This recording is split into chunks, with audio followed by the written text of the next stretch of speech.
Okay, with BT Goldman, Tea Time is the short film played at the Thriller Suspense Film Festival. The film is 8 minutes long, and it's a really cool film. Congratulations. I love even in the blog interview, you talked about the origin story about how you came up with this idea. Do you want to share that? Thank you. Yeah, absolutely. So I had just worked on, I had made my own short film a couple years before called Unripe Bananas, which was kind of this absurd comedy. Um, and I had been an extra on a short film called Sprinkles with my friend John Kemsley, who plays the detective in my film Tea Time. And this was a film by Andrew Korzenik, and it's a cool little film, really cool film. And we were at the wrap party, and I tend to kind of be a little in my own world at parties. I get a little socially awkward and uncomfortable, so I was kind of in my own space, kind of, and I kind of just had this idea I was writing on my phone of just sort of two guys alone in a room, like sort of a dark room with tea, and one of the guys is just forcing this guy to drink tea over and over again. And it was a very like kind of it started as a very kind of like silly, abstract kind of horror comedy concept. There wasn't really much to it, but it seemed simple enough that I could do it could be just a shootable short film with Yeah. little resources. And so it came together pretty quickly after that. I think within a couple months, I had the script done. The script didn't take very long, but it took me a while to get to actually writing it. Um, and so I had a short script, and then yeah, we shot it in February 2024. My dad plays the Englishman Oh, in the really? film. So that's my dad, yeah. So we shot at my parents' house for most of it, and yeah, it came together quickly. It was a fun group. I knew everybody involved were friends and family and just people that I knew, so it was a really fun project to work on. So Sam Goldman's your dad?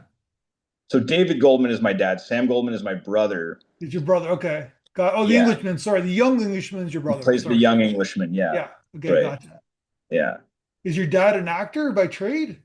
No, no, not at all. This is his first time acting, so I think I have a memory, and I may not be remembering this correctly, but I had thought when I was maybe 15 or something, he got invited to do an audition for a commercial or something, and I don't think it went anywhere. But he's never acted really prior to this, and he was great. He just took to it, and um, yeah, I think he just nailed it. So I was very And happy with that. who is the other actor?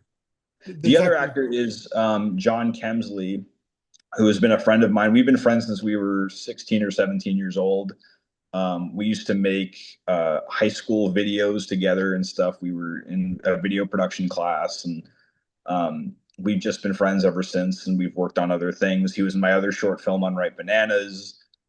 We were extras in Andrew Korzenik's film, Sprinkles, together. Um, and I love him as an actor. I love him as a person. So he was absolutely the only choice to play Detective Alan Burke. So there was it always set up to be filmed in black and white? You always wanted to be in black and white? Yeah, yeah, that was from the beginning. I knew I wanted to do that. I think when I was first kind of imagining it, it was actually like a very like the way I first visualized it. It was like very stripped down. It was kind of a black empty room with like a white light coming down on this table. And I didn't quite have the means to get that together at the time. So we used a house. We used my parents' house, and that was for me just as effective, and kind of brought a little reality to it in an otherwise very surreal story. Um, so yeah, it was always going to be black and white. Yeah. And so then, okay, so then at the same time, it's one location, kind of the tone is kind of like a little bit funny, a little bit mysterious. I'm sure that like kind of nailing down that tone, I guess. Was that difficult? Um, I don't know. I think the way I like perceive the world is like it's horrifying and funny at the same time. Yeah. I think that's most of I really do think most of life is is both terrifying and absurd and funny. And so it felt very natural to kind of blend those in the script and kind of have um, the dialogue between the characters feel a little off and a little strange, and it kind of plays into this anxiety that I feel probably most of the time. um, so it felt very natural for me to write it that way. And then you did you show your dad the script and kind of asked him like how did that come about? Yeah, I think I knew I wanted him for it from the beginning because he is English. He is from Hendon, which is sort of like in the northwest London area. Yeah. That's where he's originally from, and um, I grew up with tea time being a thing in the house, like around 3 or 4 o'clock. My dad would make tea and all that, and so yeah, I think I told him I'm writing this short film. I would like you to be in it, and I sent him the script, and I think he was amused by it. Um, and that was kind of it. He just said, "Yeah, I'll do it." He was very easygoing about it, and yeah, yeah. So it's just like it's like a cultural, like in that culture, they just like you said, 3, 4 o'clock, they just stop everything and they have their tea. Yeah, that was what I grew up with. My dad grew up in England in the 50s and 60s, so I'm sure that was I guess that was kind of the cultural thing at the time. I'm not sure how common it is today in the UK to have like a structured tea time or anything like that, but that was a thing for him for sure. That he brought into my life and my siblings' lives, and um yeah. Do you have tea? Do you have tea now or I actually do. I actually do. I wanted to make sure I was like alert for the interview, yeah, and I was like, I'm not going to drink coffee this not late, coffee? so I'm gonna. Yeah, yeah. Well, I do I actually drink coffee more than I drink tea, but at this hour, it's more tea. What's Yeah. your tea of choice? So right now, I've got a green tea. If I so my favorite tea is I like mixing green and mint. I think that's my favorite kind of Like tea a to have. combination, like two tea bags? Yeah, Yeah. yeah, It's not yeah. too I like strong? that. No, I love like a strong tea or coffee. I want it to like hit me when I'm drinking it. Gotcha. You know? All right, Yeah. so the other crew members are like I guess Eric was your cinematographer. He also did your post-production as well.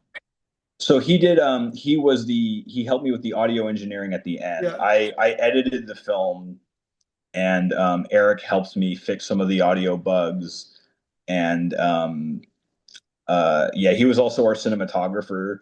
Yeah. And I was just I gotta say I was really blown away by Eric's work ethic and his command of the camera. He hadn't done cinematography specifically before on a narrative film. He's done videography, he's done social media marketing videos, things of that nature. And he just took to it like a fish in water. Like he was just incredible, and I think that the texture that's really captured on screen in the camera is really due to him and his eye and his work. I think, yeah. Yeah. I like how you played with colors. It was interesting, like very cliche statement I make, but the present's in black and white, but the past is in color, right? So like I like that kind of contrast. Whereas it's So usually the opposite, right? So yeah, it's a little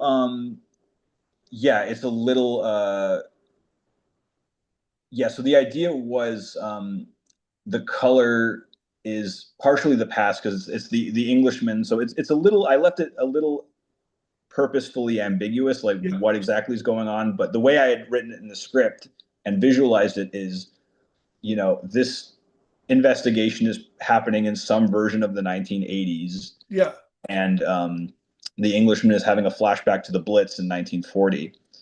And so I put that in color partially because partially it's just a cool thing to play with. It's like, oh, it's the past is in color, the present's in black and white. That's kind of different. That was some of it, but also that's what's kind of more real to this guy is this traumatic experience and him soothing himself with the tea. So it made sense to me to have that in color um, as well. Yeah. so then and then the ending, can you talk about the ending or no? Um, I can talk a little about it. I Okay. can talk a little about it. It's I could just say it like this. You can, there's a little bit of a twist to the ending, and yes. you don't see it coming. And I guess like it's like, are you like how personable, how kind of how much do you have to prepare in terms of the editing? Because yeah, you said you edited the film and kind of prepare for that ending, so the audience has that knows enough, but they don't know too much, where they know like where the so the twist still is impactful. Yeah, I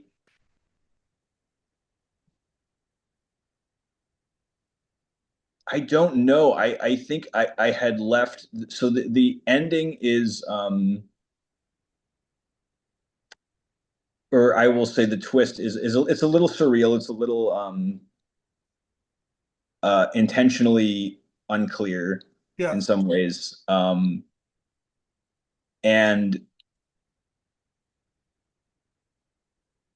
I think a lot of preparing the audience for it came through just the performances for me.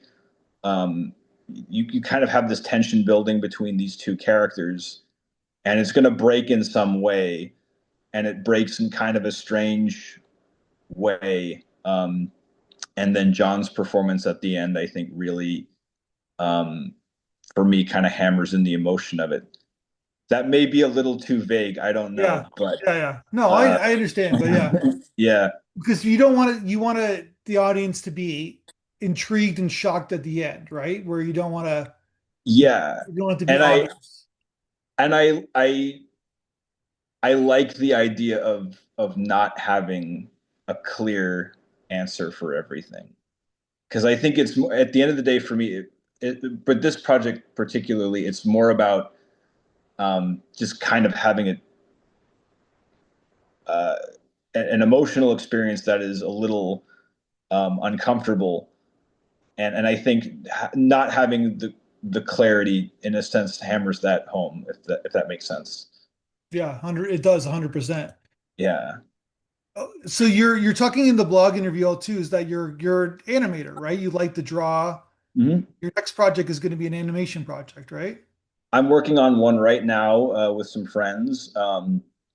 John is actually one of the writers on this project, our lead actor, and he's doing some voices. And my friend David Farber is animating it with me. And yeah, we're putting that together. We're figuring out what we want to do with it. Um, but we're kind of in the early stages of that right now. I also have uh, a couple other things I'm developing, some like social media short films that I'm working on.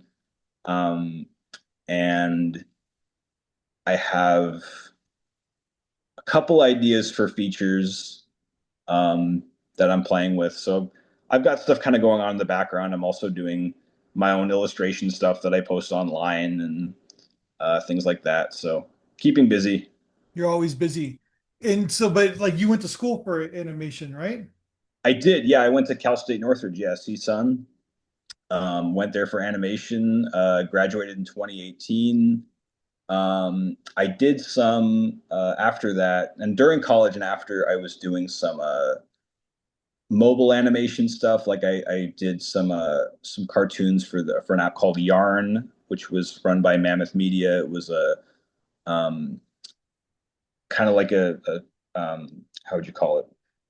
Um, like a social media storytelling app. And I had some projects up there, and then I'd worked as a caricature artist for a while, and started getting interested in live action filmmaking. I kind of, had a few years where uh, that were kind of rough, and um, Sure. and but then as I started making live action projects again and things like that, I started sort of coming out of it, um, and the last couple of years have been really good, and just trying to stay creative. Plugging away, making movies. Yeah, yeah, movies, cartoons, illustrations, whatever comes up. So then you're like, so you got to I was just on your YouTube channel, so you got certain things on your YouTube channel, but where else can we see you said you have stuff that you could drawings and stuff like that. Where else can we see that online? Yeah, absolutely. I'm on Instagram at b.t.goldman. I post a lot of my illustration work there. Um, we also have for Tea Time and other projects that we're developing, we have an Instagram page for Cyber Egg Productions. That's just at Cyber Egg Productions. So that's where you can find most of my work. Yeah. And like so you don't if you ideally do you want to just make films or does it matter if it's animation or live action? Um, yeah, I mean, really, I want to make films, and I'd like to do both. I mean, Yeah. I've kind of drifted more into live action, I would say, um, but I'm getting excited about making animated projects again. So I really want to do both, ideally. Yeah. So in the blog interview, we always ask people what film they watch the most times in their life. Do you remember Oh what you yeah. said? I said Yellow Submarine. Yellow Um, Submarine. we Yeah, when I was really little, 3, 4 years old, my parents introduced my siblings and I to like all the Beatles music, and my mom got Yellow Submarine on VHS. I still have that VHS, and I just watched it like obsessively. It was like that and the 1966 Grinch special that Boris Karloff Yeah, narrated. Like yeah, yeah. The I half watched hour. Yeah, those. yeah. Yeah, I think my mom had recorded that on Cartoon Network, so I watched those on VHS like constantly when I was a little kid. So those are probably the things I've seen the most in my lifetime, Yeah, all in the span of like a year, probably when I was 4 years old. yeah. The big smile on the Grinch's face at the end, right? Yeah, yeah, Even though he abused that dog like a son of a bitch. yeah, yeah. But he comes around at the end, so I guess it's all fine. Yeah, yeah, Well, maybe the dog will forgive him. But Yellow Submarine, it still kind of holds up now today, right? Like 50 years later. yeah. It's just a More than really 50 years. Yeah. yeah. It came out in '68, I think. So about Yeah. about Almost 57 70, years. almost Yeah. 60 years. Yeah. Yeah, so it's just a really surreal, strange. I mean, I grew up with so much like art around the house and stuff because my grandfather was an artist and my mom was an artist, um I grew up around so much like strange art that like Yellow Submarine was kind of mystifying to me. Just the range of style that's shown in that movie. Um, and just it's such a simple narrative, but just the music and the imagery is so dynamic. It's incredible. Yeah. You don't see movies like that anymore. Like someone you doing an album, like a cinematic No. album like that. Yeah. I've been really wanting to watch. I still haven't seen it. I've been meaning to get to I think it's Tommy the Who's movie Yeah. in the 70s. Floyd the Yeah, that's one Wall. I that's think like, Floyd the Wall's got one too. It's pretty good from the 70s. yeah. Yeah. I've somehow never seen The Wall either, and I Yeah. need to get to those because I that's right up my alley. Yeah. Yeah, you like the wall. Yeah. I Yeah. could tell. Yeah.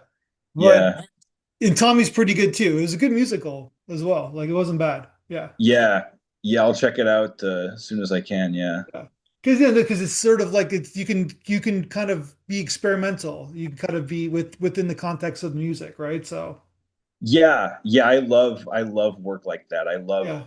I love that. I love David Lynch's work. I love anything that kind of breaks the traditional narrative mold a little bit like Yeah, that. you can tell in this movie, right? Because it's like I said, tone wise, it kind of starts one thing and then it kind of becomes another thing, and then well, we're still hooked, right? Yeah. So Yeah. yeah, so that it seems pretty cool. What did your mom think about your dad, her husband, or your dad playing in the film? She's an Oh, artist. I think she was pretty delighted by it. Yeah, I think she Yeah, really enjoyed it. Um, yeah, she was there when we were filming. Yeah, so she saw it all go down. I think somewhere. Yeah, she took a lot of pictures. I think while we were filming, so we'll have to post those somewhere. Yeah, yeah, you should. Um, yeah. So then, do you think he's gonna get? Is he gonna like start doing auditions or Oh, I don't know. I don't think he get an doesn't agent? seem. No, he doesn't seem terribly interested in that. But I definitely intend to put him in more things. Okay. Yeah, he'll be in another project in some capacity in the future. Yeah.